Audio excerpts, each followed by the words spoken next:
Hi guys. Let me get used to this. Hold up. Yeah, like she said, my name is Naser. Um, I'm a b-boy for the past 8. Check, check. Yeah. Well, I've been b-boying since 2008. I don't know how many years that is right now, but originally I'm from Jordan. That's in the Middle East. I was born there. My mom's Indian. Check. My mom's Indian, so I moved back here during the war and stuff in 1990, and yeah, I've been here ever since. Okay, um, so I'm here today to talk about how b-boying has changed my life, a lot of other lives in my crew and in my family and my friends and everyone around me. Um, First of all, I'm going to talk about how I started off and what inspired me and what drove me to go this far. And then I'm going to teach y'all a little bit about the hip hop culture and how it affects lives all over the world. And yeah, then we'll take it from there. Maybe, you know, jam a little bit. I don't know. Teach y'all a few moves or something if y'all are interested to learn. Well, it's free to take home something apart from just my words. Right. So, like I was saying, as a kid, I never really danced ever. I was the worst. Okay, like I couldn't even like move. I couldn't move at all, which was really weird because now my family's like, look at this guy, he's dancing now. Like I was, like I remember at parties, like Christmas parties or New Year parties and stuff with the family. My dad would have to come up to me and like, if you dance, I'll give you $500 right now. And I'm just like sitting there for like an hour thinking about it. Do I need that $500? Should I dance?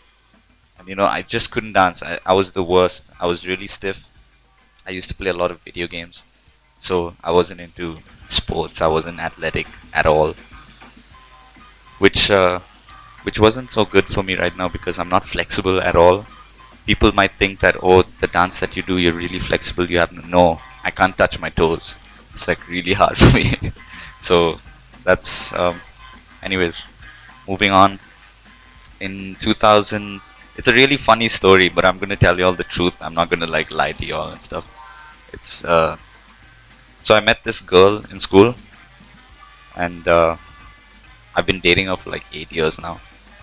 And in 2007, towards the end, there was she invited me to a club, and I was just the right age to go clubbing at that time. And my first time, I'm like, okay, we're gonna go clubbing.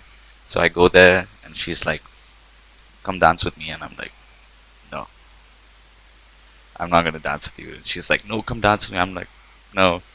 So after like a lot of please, please, please, I'm like, okay, cool, I'll come dance with you. And I just get onto the floor, and she's in front of me, and I'm just like, and she's like, I'm like, yo, what do I do? This was like the only thing I knew. I was like, oh, snap, snap, snap. And then 15 minutes down the line, she turns around and she was like, wow, you really suck at dancing. And I was like, it actually hit me really hard. And I was like, oh shit, okay, I need to do something about this. Um, as a kid, also, I wasn't into hip hop at all. I was more into like Backstreet Boys. And, everyone was into all that stuff back then. But my elder sister, she was into hip hop. She was a proper hip hop head, like only hip hop music. So I used to hear a little bit from there. So the music part came from my sister. The dance part was a motivation from my girlfriend because she was like, you suck at dancing. So I go home, like, okay, I'll show you YouTube. I don't think YouTube was even there. I don't know. Some website which had videos.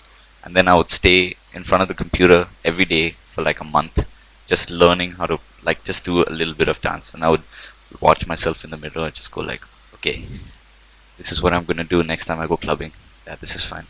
This is okay, you know. So it started off like that, and then I started going into competitions and like here and there, just like, let's see what happens. I end up winning. I'm like, okay, that's pretty cool. Let's see what happens. I end up winning. I'm like, okay. So it just kept going. I got more into the dance form. Um, in the beginning, it was just like, oh, I'm dancing, showing off. Everyone's like, oh, look at him. Like, all the attention's on me and stuff. But then later on, I found out, like, the true meaning and, the roots. I went back to the roots. I found out all the information, the history about the dance, and it's really deep and it means something. So that's when I found the love for it. And ever since I found the love for it, like, I've been doing it every single day of my life. Like, if I go 2-3 days without dancing, I go crazy. I'm like, oh, I just need like some small space to just dance, all by myself. So that's how I started dancing. My crew, we started in 2008. Um, there was a club called Taika. We went for a battle and we ended up winning. The MC for the event just like, what's your crew name? And we're like, we don't have a name. It's like, no, you have to come up with something. And my friend Likith, he was like, what about like Naser and crew or Likith and crew? He was like, no, that's whack. It sucks. So he was like, I'll give you something. And then he came up with Black Ice. And since we won that competition, we were just like, Black Ice Crew. We can just keep that. So we kept the name from there, kept going, grew to the next level. So that's the story of how I started dancing and how it changed my life in a big way. Because now, like, Bbyoing has taken me places like, that I never imagined. Like, I've been to Germany, like, on a sponsored trip to go represent India. I've been to Jordan to represent India. I've been all over India, like, trying to go for competitions and stuff, which is good. And I've watched it grow. So it's really, really something spectacular to see.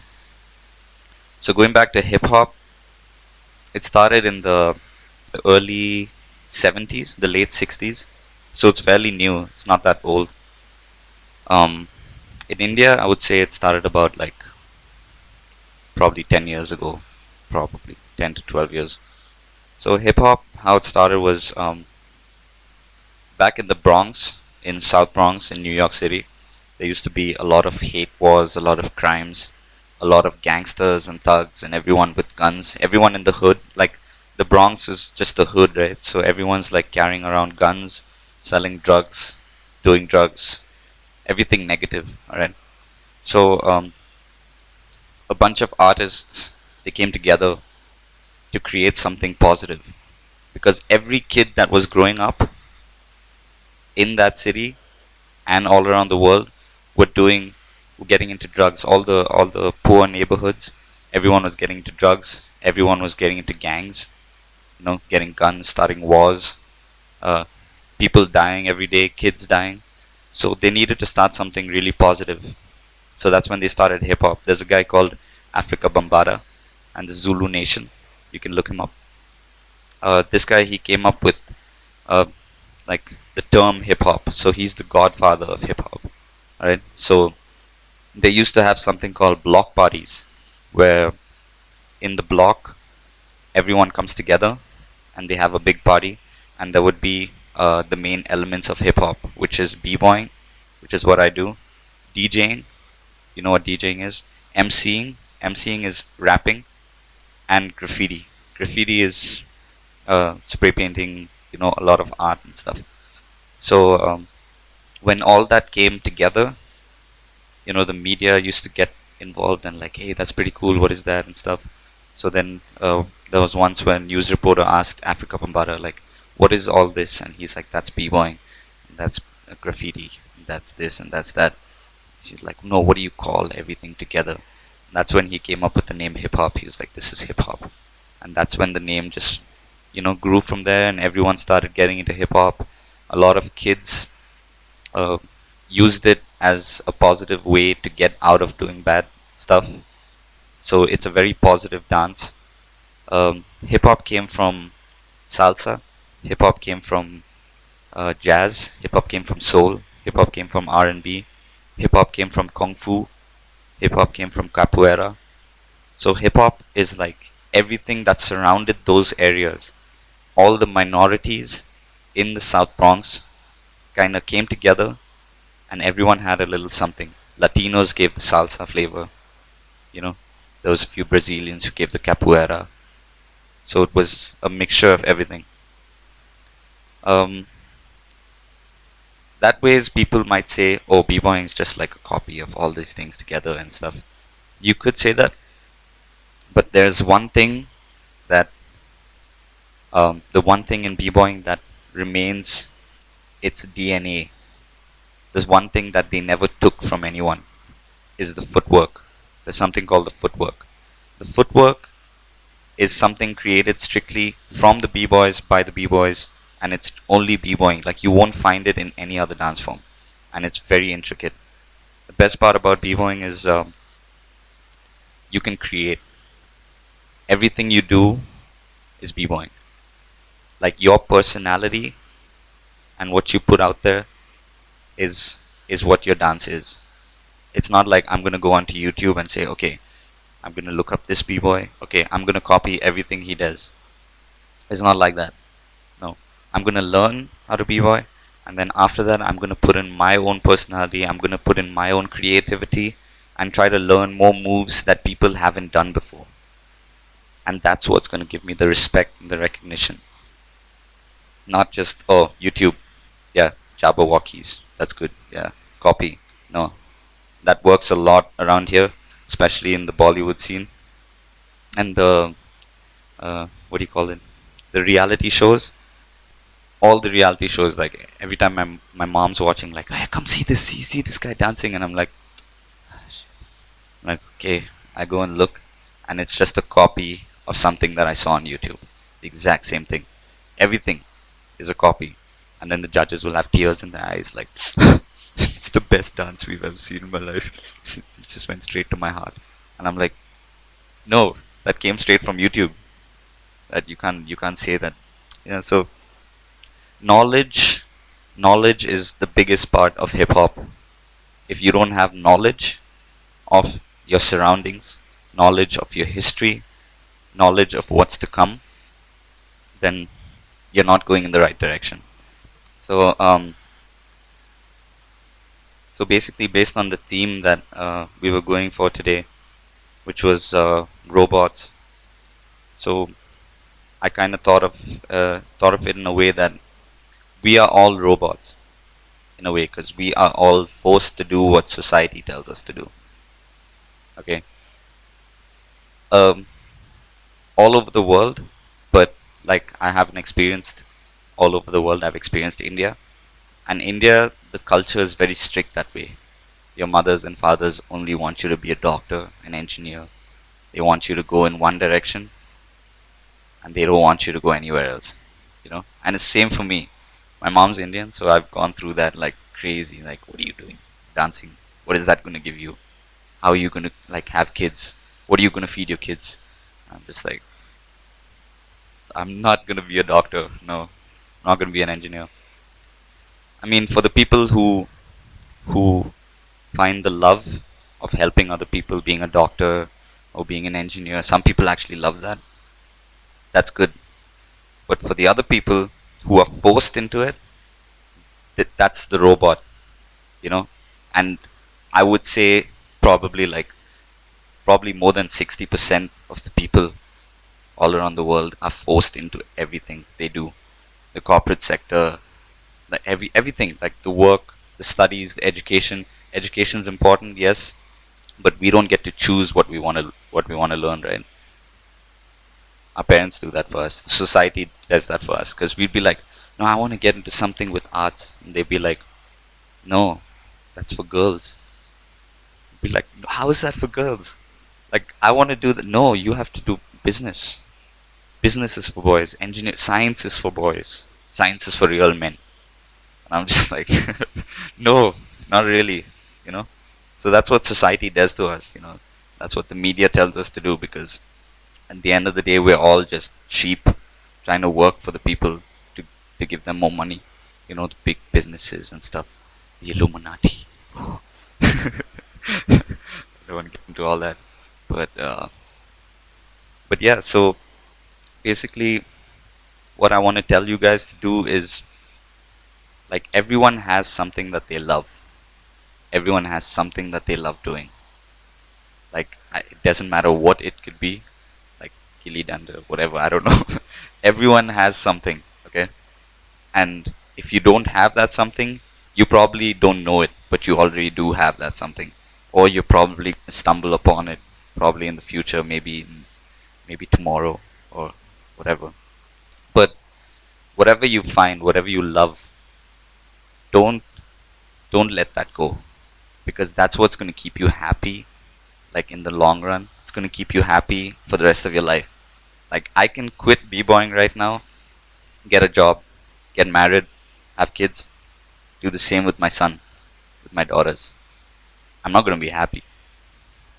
The only thing that's going to be make me happy is my family, yeah, for sure. But will I be happy about what I did, the decisions that I made? I'm just going to be like, wow, maybe I could have made it with dance. Maybe I could have been somewhere. Maybe I could have done something. Maybe I could have changed other people's lives. But no, if I quit, it's over. It's all done. So I'm not saying that you should go only in that direction. Everything has a balance, right? So right now I try to make my family happy, and I try to make myself happy, because I can't say no, screw my mom. I'm not doing science. I'm not doing that. No, I have to study, right? Everyone has to study. We have to balance it out. So um, so I finished my education. I did business. I did my UVM. I did a diploma in human resource management, which apparently is for girls. And um, apart from that, I always stood by dancing. Always. I just kept dancing the whole time. Uh, yeah, I had a few back subjects because of that. Because like every time my exams would be on, there'd be like a competition in Mumbai. I'll be like, what do I choose? Then I'll be like, if I don't do these exams, can I do it like in next semester? Yeah, I can. All right, I'm going. You know, it's like that. I finished my exams anyways. Everything's done, and I'm still doing what I love. You know, so it's good to balance it out. If you find something you love, don't let people tell you that it's not going to take you anywhere, because it is. The amount of time that you put into anything will help you. It will give back to you. What you give to anything in the world, what you give your 100%, you will get back. Everything gives back. That's how the world works. You might not believe it, but it's true. It works that way. Like, I've given my all to hip hop, and I've gotten back so much that it was unbelievable. I'd be like, where did this come from? Where did this come from? Like, I've given so much to hip hop, and I'm like, yeah, okay, whatever. I'm just doing my thing. I love it. And then I get a call. Oh yeah, would you like to go to Germany? What? How? Why? You want to pay for me to go to Germany for what? You know? So it's like, it's weird, but it comes back. Everything comes back to you. You know? Whatever you do, it always comes back to you. So you always remember to just follow your dreams, and don't let anyone tell you what to do and what not to do. Listen, yeah, of course, respect your elders, respect your parents and everything. But what you love and what comes from here, no one can take that away from you. And you shouldn't let anyone take that away from you. Because if you do, then you're just going to be a robot. You're just going to be like, okay, go to work, come back, sleep, eat. You know, the same thing every day becomes really monotonous. Next thing you know, you're like a big pond sitting at home, watching TV, screaming at your wife to make chapatis. So, you know, it's like your typical life, your typical family.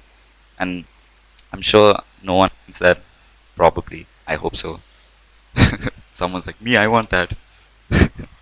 Yeah, so that's basically what I wanted to like send a message to all of y'all, to like, so you can probably um pursue what you guys love and what you guys want to do, because that's what life is. I mean, yeah, of course, money is always important because you need to survive and stuff like that. But this is equally important. Happiness is the goal of life, not money. Happiness is everything. If you're not happy, then what's the point? What's the point of doing anything if you're not happy? There's no point, right? So basically, just like I said, do what you love, and what you love will give back a lot to you as well. Um, Going back to b-boying, I'm gonna teach you a little bit of like what it is in depth. Um, First off, like I said, we have like all the other styles and all the other forms of different things that have come together to make hip hop, to make the b-boying sector of hip hop. And the first one is the top rock. Top rock is what you see a b-boy. He starts off with like in a battle. He would walk around. He'd be like, "Okay, I'm coming for you," you know. And then he top rocks. This is top rock. You know, everything that the dance form on top like this is top rock. Okay. And then you have the footwork, which I said is the DNA of the dance. So the footwork is, I don't know if I can show you, but the footwork is like stuff that you do on the floor. So you're just like that, you know, like stuff like that. Whatever you do on the floor is footwork. And then there's the freezes, of course. I think like 90% of y'all will know what the baby freeze is, because like everyone's done it probably. So there's the freezes, which is like freeze, you know, like you do it at the end of your round to show that like, you know, you can pause and stuff. And then there's the power moves. The power moves are the flashy stuff. The power moves are what everyone loves, what everyone wants to watch. The head spins, and the back spins, and the butt spins, and shoulder spins, forearm spins, everything spinning. So that's the power moves. And that's basically the basics of b-boying. And there's a lot more that has been created throughout the years. There are a lot more elements that have come, and it's like crazy because you're like, wow, there's so much that I can never say that I'm a master. I can never say that. Everyone, even the top guy in b-boying, is still a student because it's always learning, learning, learning. There's so much to learn, which is why I love b-boying so much, because there's like, it's never ending, you know. It's an infinite book where you just keep turning the pages and you're like, whoa, whoa, shit, new moves, wow, new, you know, and you create stuff, and it's crazy. So um, maybe you guys should try it out once, twice, you know, go up to YouTube, type how to b-boy. You know, that's a basic thing, and then you can like try some stuff. Maybe some of y'all will find the love of hip hop. Also, there's DJing. Uh, like this crazy guy, DJ Prashant, the guy who Hemant owns this place, and he's crazy. Dude. That guy has been doing like hip hop. He's been supporting the hip hop culture in Bangalore for so long. In India, actually, he's been like traveling and stuff. But yeah, DJs, MCs, there's rappers. There are a couple of rappers who hang with him as well. Big Deal and like all these guys. Like those guys hold it down. You know, in Bangalore, the hip hop scene like is getting molded into something really great. Because if you look at Mumbai, everyone thinks that okay, Mumbai is like, you know, Bollywood, like it's the good scene. Yes, there are a lot of b-boys, like so many b-boys in Mumbai, but it's not like the Bangalore scene. You know, the Mumbai b-boys is like the Mumbai weather. Honestly, it's like hot and sticky, and they're always fighting and stuff. Like, hey, get here, who are you? Come battle me, come, come, come. The Bangalore scene is like the Bangalore weather. It's chill. Everyone's like, hey man, what's up? Like, I'm gonna be your b-boy. Yeah, let's go hang out, dude. It's That's what I love. That's what hip hop is about. Hip hop is about peace, unity, and love, and having fun. That's what hip hop is. What you think hip hop is not hip hop. Hip hop is not twerking. Hip hop is not Lil Wayne, Young Weezy baby, you know, drinking, smoking. That's not hip hop. They say it's hip hop, like, oh, I'm so cool, hip hop. Anyone? No, it's not hip hop. Hip hop was not brought out from that. Hip hop was brought out from a community of people trying to make change. But what you see on TV is what you all know what hip hop is. That's what everyone thinks what hip hop is. And if I didn't get to hip hop, I would be thinking the same thing. OVH1, yes. Hop. No, it's not hip hop. None of that is hip hop. Everything you see on TV is not hip hop. You know, there's this scene that goes around that is not as big as it should be all over the world. There are b-boys. Name any place in the world, smallest place in the world, there are b-boys there. There are b-boys everywhere. There are b-boys in Gaza. There was a video I saw on YouTube. There are b-boys in Gaza. There's rubble everywhere from the airstrikes, and there's like destruction everywhere. And these guys come out, put a mat, and they start dancing right in the middle of all that. So there are b-boys everywhere, all around the world, and there are a lot of rappers that rap about things that actually matter, and not, big booties and cars and money and drugs. That's what everyone raps about nowadays. It's like every song on TV is about sex and drugs, and that's not hip hop. If you look at the old songs, if you look at the songs of the 90s and 80s and all those hip hop songs, they used to rap about ice cream. Grown ass men, like, I'ma go get some ice cream. And people used to be like, yes, ice cream. Now it's just like, I'ma go get that hoe. I'ma get that girl, put her in my car, take her home. And we are like, I'ma do the same. We try to copy it, like, wear our caps and stuff. I'm not wearing a cap because I want to be cool. I'm wearing a cap because I have horrible hair.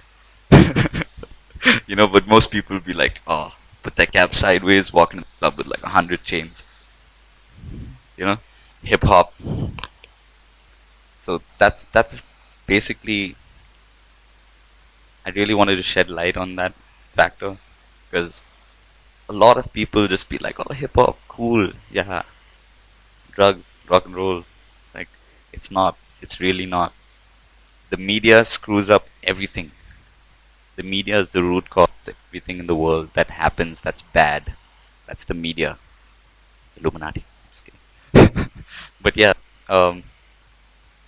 Okay, so now we should probably like put some music on, get into the groove, do what I did like so many years ago when I got that insult from my girlfriend. Groove, yeah. So we'll try to put on some music, and we try to just get into it, let ourselves go, just have fun, and yeah, and we can take it from there. Alright, so yeah, I think that's the end of me talking, because I think you guys are like gonna fall asleep and say, shut up already, shut up. But yeah, we're gonna do a little top rock, maybe take it a little slower from there, go into maybe footwork. By the end of this, we can do a freeze, and then you guys can go home. Alright? Cool. Alright, thank you. You can get up now and we can start like doing a little something.